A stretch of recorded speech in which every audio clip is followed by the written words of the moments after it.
So far in this series, we have individually studied 3 separate momentum stock indicators and the most efficient way to use them to make money day trading. Those indicators are RSI, MACD, and the stochastic. Today, I'm going to be showing you all a strategy, a swing trade strategy that I have put together that utilizes these 3 indicators to make money. We're going to go over the P&L of the last 180 days trading this strategy every single time it comes up. We're going to go over the win percentage of the strategy, the max drawdown, and as always on this channel, at the end, I will give you all the code to the strategy for free. So hopefully you guys are excited. Hit like, hit subscribe, and let's go. In a world where money is all that matters, people look for any reason to profit.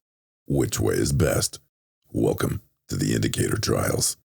So what did we find in our studies of these indicators? If you missed the videos, I'll go over them quickly. You should watch them yourself just so you can make sure that you have a good understanding of the indicators. I'll put a link to the playlist up here somewhere right now. But what did we find? I think the biggest, most impressive thing that we found is that actually buying an oversold or an overbought RSI, so buying when the RSI is high, over 70, and selling when it's low and under 30 is actually better than the other way around, which is what gets taught a lot. But surprisingly to me, it's better to utilize it the other way around. That's the point of this series, right? Is to find nuances like that to really test what the general consensus is of an indicator to find out if it actually works. So buying a high RSI is what this strategy is doing. That's where this strategy gets in if the RSI is up.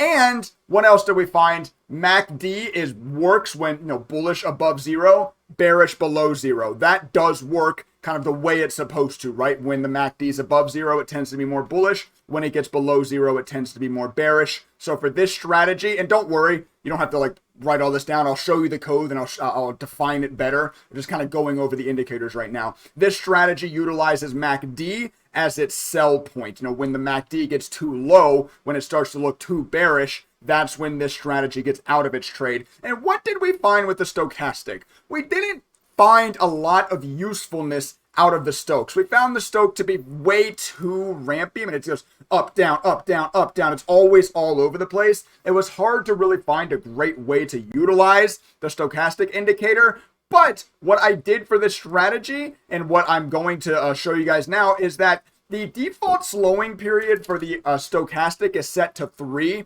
I set it to 100 for this strategy. And now look at the Stoke. It's much slower moving now. It's taking the period of the last 100 bars to measure its momentum rather than the last 3 bars, which is wild that that's the default setting. But for this, we set it to 100 and we only buy if the stochastic 100 length is less than 60. So yes, the RSI is up there, but the stochastic is a little bit lower to keep us from chasing too crazy of moves. Now, what I'm going to do is I'm going to go ahead and turn on the floating P&L study. By the way, should cover this first. We do this on a 5-minute chart. This is a 5-minute chart strategy. Yes, I called it a swing trade strategy. Sometimes it day trades, but quite often it's holding overnight. So it's kind of a pseudo swing trading, day trading sometimes type strategy. It's not always just a swing trade strategy, but as you might be able to tell from your screen, it takes so few trades that you could still use this. Even if you're under PDT,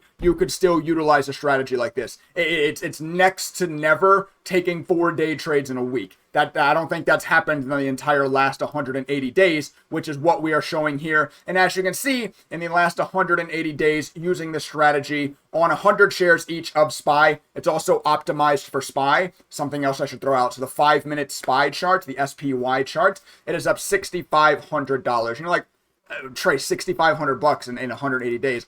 Who cares? Guess what though? It's only taken 48 trades. So it's up $6,500 in 48 trades. If we go ahead and open up the calculator, let's put 6577.47 divided by 48 trades. That means every single time you enter this position, as long as you sell it exactly where it tells you to sell, you have an expected return of $137, which is over a point, right? You're trading 100 shares. Obviously, the expected return gross amount is going to change based on the amount of shares you take, but your expected value is 1.37 points every time you enter this strategy, which is insane. That's an insanely good expected value and expected return per trade. But there's more to a strategy than just flat P&L. You need to worry about max drawdown, right? Max drawdown is very important. I don't care if you make your strategy can make $1 million, but its max drawdown is 95%. You could just about blow your account. That's not a good strategy, right? So I ran the report, ran the code over the last 180 days, pulled the statistics. As you can see, here's the P&L chart. Obviously, you can see win rate is actually only at 43.75%.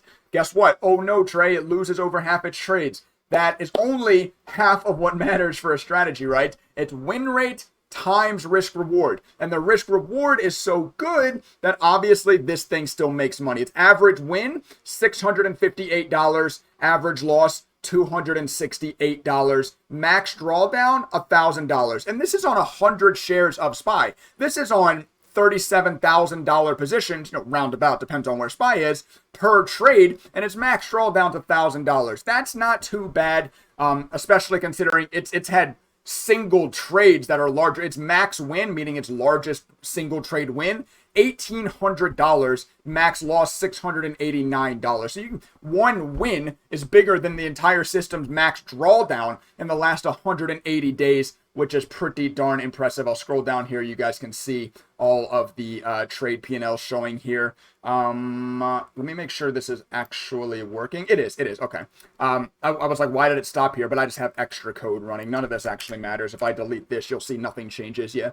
Just had extra code running from another back test. Sorry, but yeah, all the code is right there. Everything is right. These are the detailed statistics, and these are the things I want you guys to please start worrying about, right? It's not just watch a video and, oh, if the 9 crosses the 20, you should buy. Okay, tell me its win percentage. Tell me its risk reward. Tell me its expected value. Those things are so important. They're not as fun. They're not as sexy. It's fun to go buy the breakout and yay, but do you need to understand those statistics? Those statistics are trading. Trading is statistics. Trading is numbers. You need to understand that stuff. So that's the strategy. That's the statistics from the strategy. Now, let's go ahead and make sure you all understand it because I went over it pretty quick. Now, look at this. Obviously, I utilize code in Thinkorswim to showcase my strategies. There's only 2 lines of code. I built this strategy, I'm not going to lie, in about 15 minutes.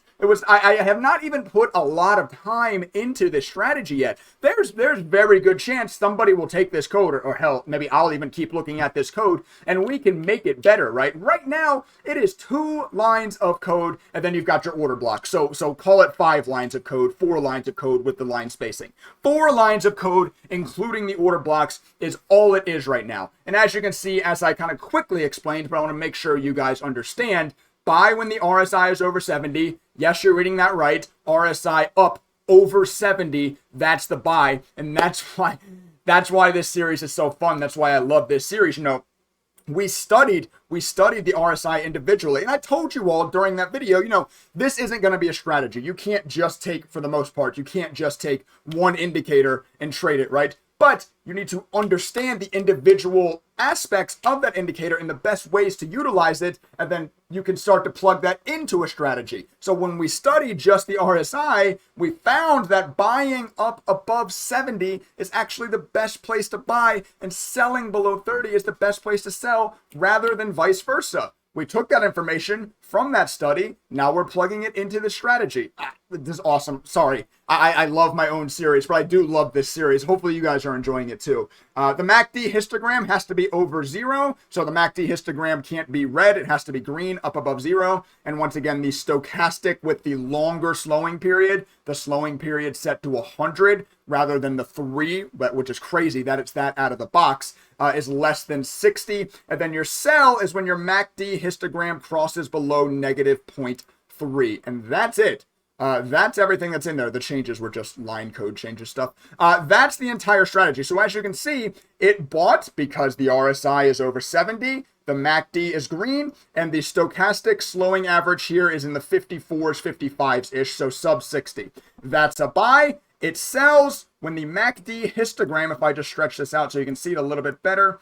Okay, it's not letting me stretch it out that way. Let me try to stretch it this way. The MACD histogram gets below negative 0.3. That is where we sell. That's where we get out of our trades. As you can see from this one trade specifically, and we're going to go look at some more, look at how it holds on to its winners, right? Okay, holding even overnight here is an overnight hold. This is where the kind of pseudo swing / day trading strategy part of it comes in. Okay, hold overnight, let it win, let it run, and get out. But look at when it loses. When it loses, bang, out of the trade. Of course it's going to lose. Actually, it loses more trades than it wins. But look, bang, out of the trade quickly. Let's just keep scrolling here. Bang, out of the trade quickly. Bang, out of the trade quickly. It actually lost 4 in a row here. But look at how it keeps its losers small. It measures its losers out, out, out, out, very quick.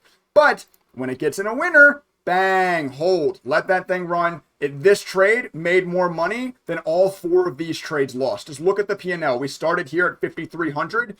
After we lose these 4 trades, we are still up $5,700. It made more money in one trade than 4 losers because it's so good at that concept. Letting your winners run, cutting your losers quickly. Letting your winners run, cutting your losers quickly. We just keep scrolling now. I want to find the great example. Where's that $1,800 trade? I believe it's back here somewhere. Here it is. Look at this. It holds this trade for, it gets in at 12.20 and it's not out until January 4th. It holds this trade for 14 days. It holds this trade for a long time. But look, it never has a reason to sell. SPY's still going up. Okay, cool. Is the MACD below negative 0.3? No. Okay, cool, great. It's not below negative 0.3 yet. I'm going to keep holding the trade. Just an absolute massive win there, and just absolutely awesome to see once again how this thing holds on to its winners, cuts its losers, cuts its losers, cuts its losers. So that's that. I'm trading in Thinkorswim. This code is only going to work in Thinkorswim. Thinkorswim has a proprietary language based on top of Java, but it's called ThinkScript.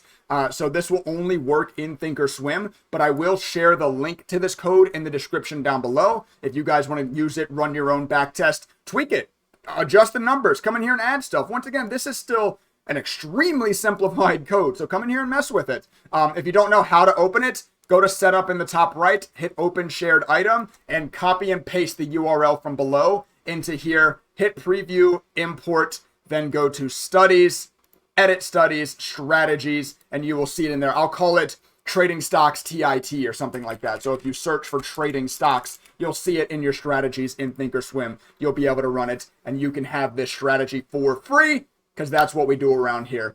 Hit like if you enjoyed the video and getting the free strategy there at the end, and hit the red subscribe button if you want more informative stock market information just like this. With that being said, I'm going to go ahead and sign out of this video. I will catch you all in the next one.